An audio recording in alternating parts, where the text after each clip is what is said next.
Happy Wednesday, everyone. Welcome to today's Water Wednesday. So for Water Wednesdays, it's a webinar series about Florida's water. So every Wednesday afternoon at 2 o'clock Eastern Time, we'll live stream a talk about Florida's water and what we can do to protect it. For this month, we focus on Florida springs. And today's talk is the economic value of Florida springs. My name is Yiling Zhuang. I'm the Water Resources Regional Specialized Agent in University of Florida, IFAS Extension. And for today's talk, I do want to let you know I'm not an economist. So this presentation is based on one EDIS publication created by Dr. Bursover. The title of that publication, actually, it's a really long publication. It's about economic value of the services provided by Florida Springs and other water bodies. And the reason I want to do this talk, just because I got those questions a lot. Especially it's like Florida is three sides surrounded by water. Why water protection is so important? Or sometimes I got those questions. It's just why do we want to protect water? Sometimes I don't really understand. So especially from my background, it's a water resources management. I kind of just assume, yeah, we need to protect water, right? So not really, it's like went into some details, like dig into why. So the reason I want to do this talk, it's kind of from the why perspective, and that why it's from the economic value, and that's the perspective we are all familiar with. And before I get started, I want to let all the attendees know we use Zoom to host the webinar. We've been doing this Water Wednesday series from May. Some of you expressed you don't know how to use Facebook Live or not familiar with the platform, how to interact, asked me if I can host a webinar on Zoom directly. So as you asked, I listened. So now we are having this event on Zoom. We hosted this event on Zoom. And meanwhile, we also broadcast to Facebook Live. So for people who are not familiar with Zoom, you can use Facebook Live, use the comment section to interact with me. And for all my Zoom attendees, you can use the chat box if you have any questions. And my presentation style is always very interactive. So I will ask you a lot of questions during this talk. Just put it in the chat box and I will check on that. Today I'm one person team, so I'm maybe a little bit late checking your text or checking your comments. But again, if you have any questions, if you have any comments, just put on the chat box and I will answer the questions at the end of this presentation. All right, now let's get the party started. Let's figure out the economic value of Florida Springs. So when we discuss the value of a spring, so we need to know first, it's what type of services do springs provide. And the spring is an ecosystem. So when it comes to the ecosystem services, typically there are four types of services. So the first one, we call it a provisioning service, which means the ecosystem provide like food, provide water, or provide other raw materials for human use. The second type of ecosystem service is called a regulating service. So which means the ecosystem regulates the quality of air, of water, of soil. The third type is the type we are all very familiar with. It's called culture services.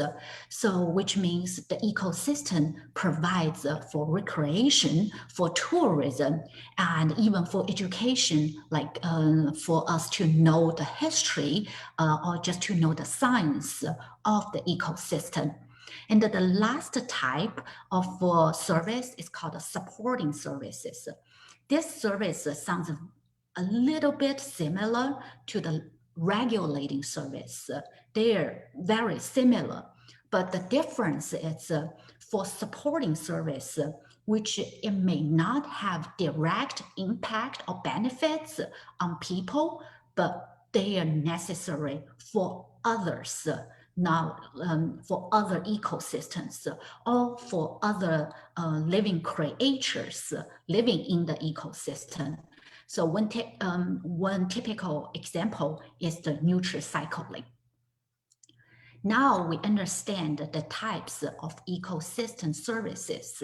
So the big question here is ecosystem services are not, or you cannot buy or sell it on a regular market. So why ecosystem valuation is so important?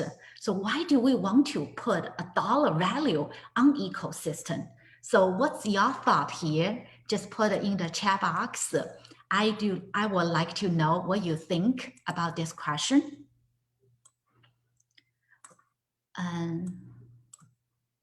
It may take a little bit of time for you to type your question. So actually the answer to me, not really to me. So the answer to economics, to them, it's quite simple. Why do we want to put a dollar value on ecosystem? So it's for a better management. So it's not necessary we are going to sell the service on the market. It's more like how we can gauge if the management tool is cost effective. So to go back to economy, it's more like cost and effective benefits. So when we have two decisions, or when we have two options, how we can value which option brings more benefits. So when we can put ecosystem service into a dollar sign, so even when it comes to protection actions, we can evaluate the cost and benefit ratio. Okay, so now we understand the types of ecosystem services, and we know to put a value on the ecosystem, or in this case, put on a spring, is for us to understand the service better, and also help us to manage our ecosystem better. Here, this slide just shows you some economic contributions of spring sites to regional economy. On this slide, I only showed you 3 springs. After today's talk, I will also post on my Facebook. You can see it's the major Florida spring state parks. What are their economic contributions? Like I said here, only list 3. So from Silver Springs to Ichitacni Springs and to Wakala Spring. So have you been to those springs? If you've been to these springs, I would like to know. You can also put in the chat box which spring, probably which springs have you been to. So now just look at, let's look at economic value for Silver Springs. Annually, the economic contribution is over $73 million and create over 1,000 jobs. And for Ichitacni Springs, about $28 million, 311 jobs. And Wakala Spring, $28 million, 347 jobs in a year. So you can see it's some very incredible contributions to the local economy. And for economics, they like to use another term when they use to evaluate the value, and the term is called willingness to pay. So willingness to pay, it's more like the maximum amount you would like to pay for service. So for example, now it's like, maybe I can just use the example for canoeing or kayaking, let's say. it costs $25 to kayak, but what's your willingness to pay? It could be $50 and it could be $70 or even could be just $10. So in that way, we can gauge what's the surplus economic value of a certain type of commodity or certain type of service. So here I have a question for you. How much are you willing to pay for the water-based recreational activities? And here it's, I gave you some examples like what are the water-based recreational activities, including boating, canoeing, swimming, fishing, and even for wildlife viewing. So let me know how much are you willing to pay for these water-based activities. While you are typing, I want to show you some what research said or what other people say about their willingness to pay. So here is the day visitors, how much they would like to pay for a spring site. So with the current facilities, people, day visitors, they are not going to stay overnight. And here I also want to emphasize these day visitors, local visitors are not included.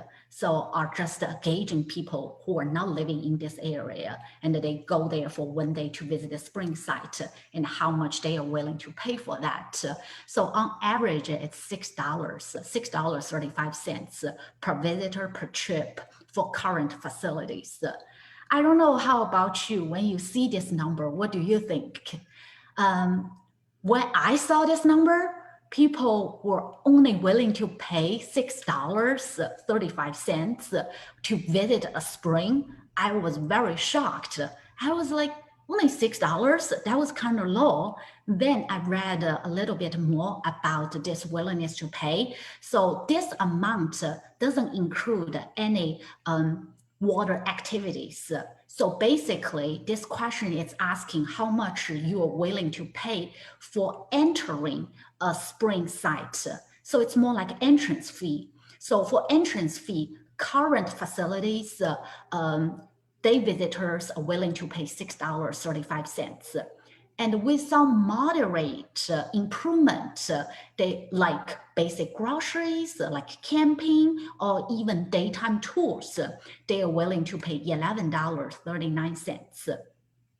And with some great improvement, so different scales, then when they add children's place area, restaurants, even for some rental cabins, then day visitors are willing to pay $15.26 just for entrance fee. So to me, that's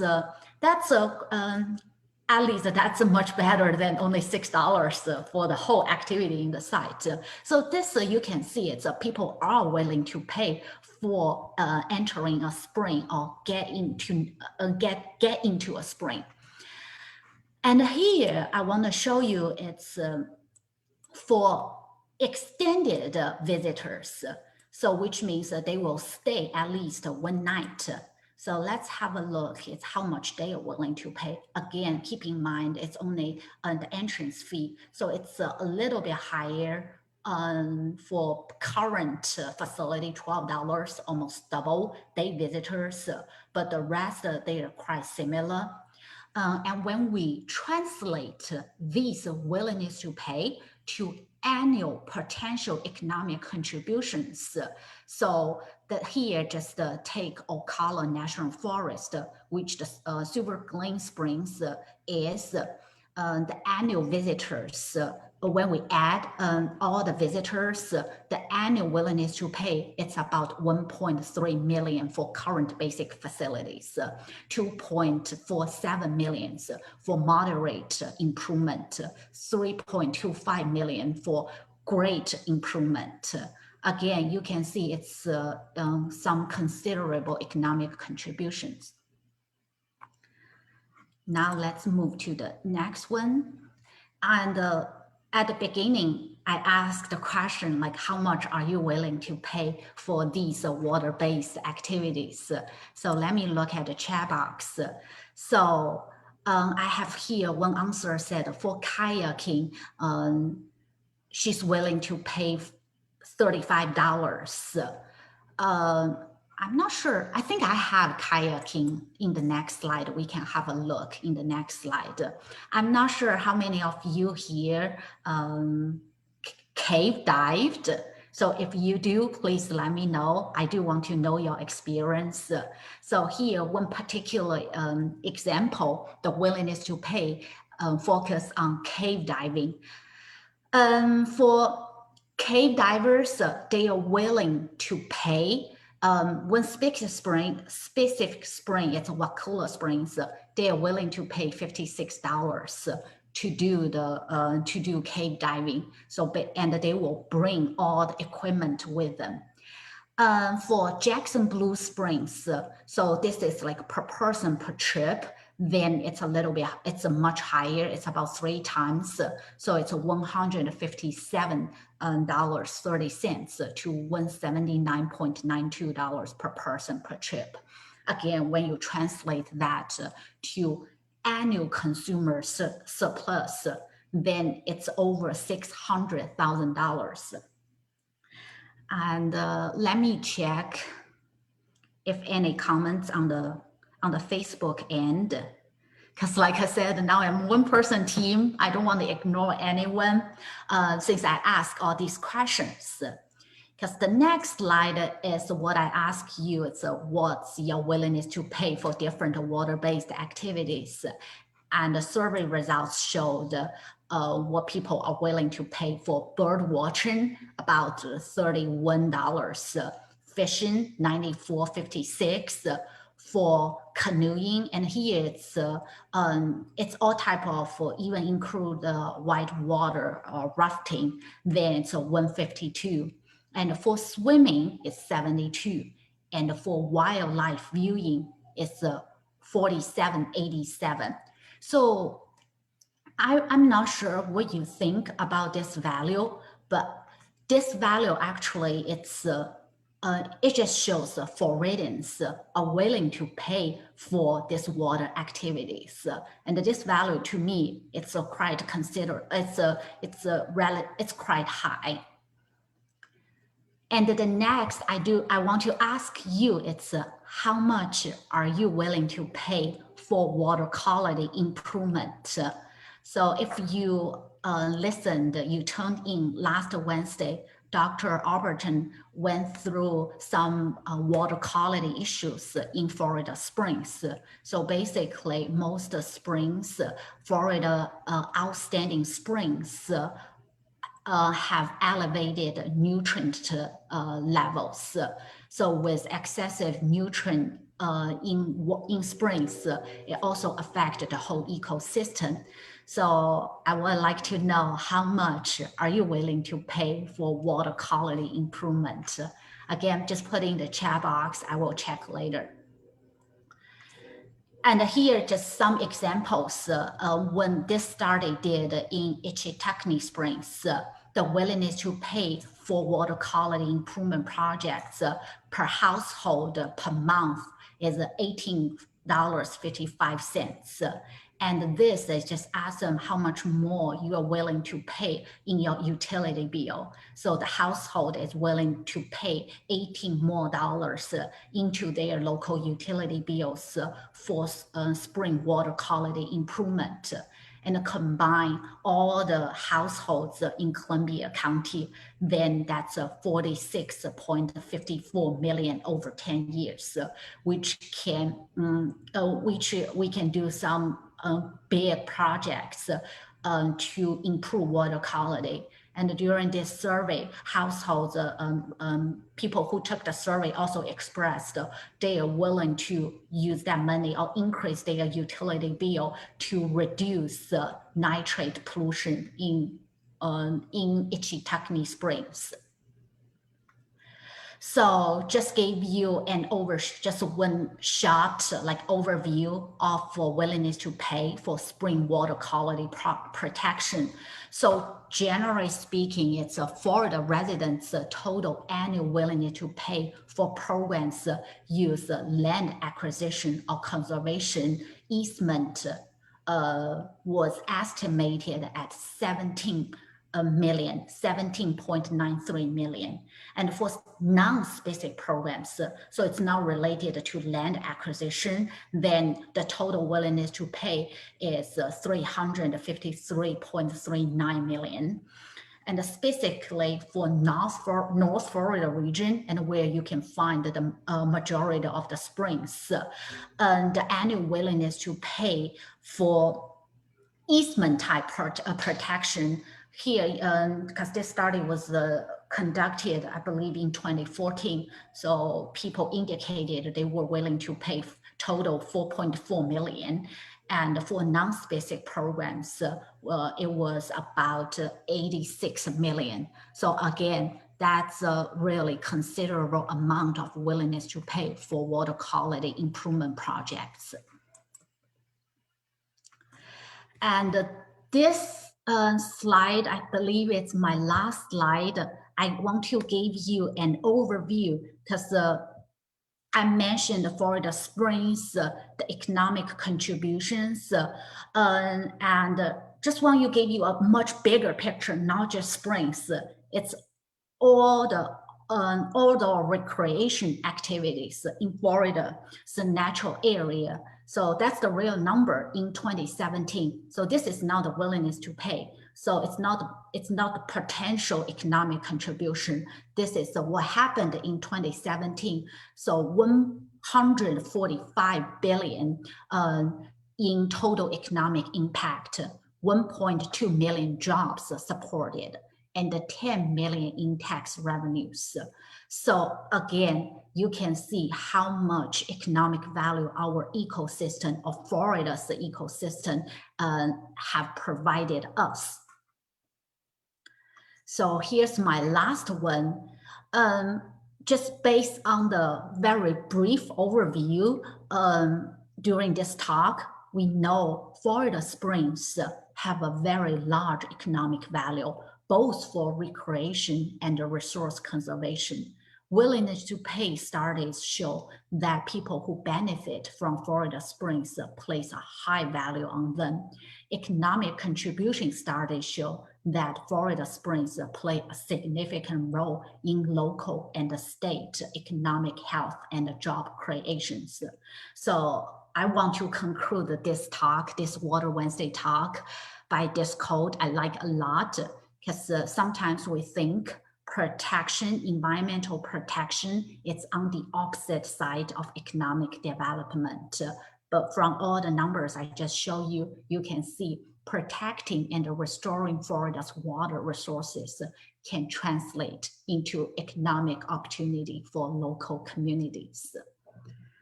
So here concludes my short and sweet talk about the economic value of Florida Springs. So let's see, do you have any questions?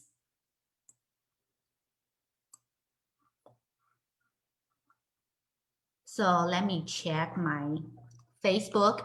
If you have any questions, you can just put it here.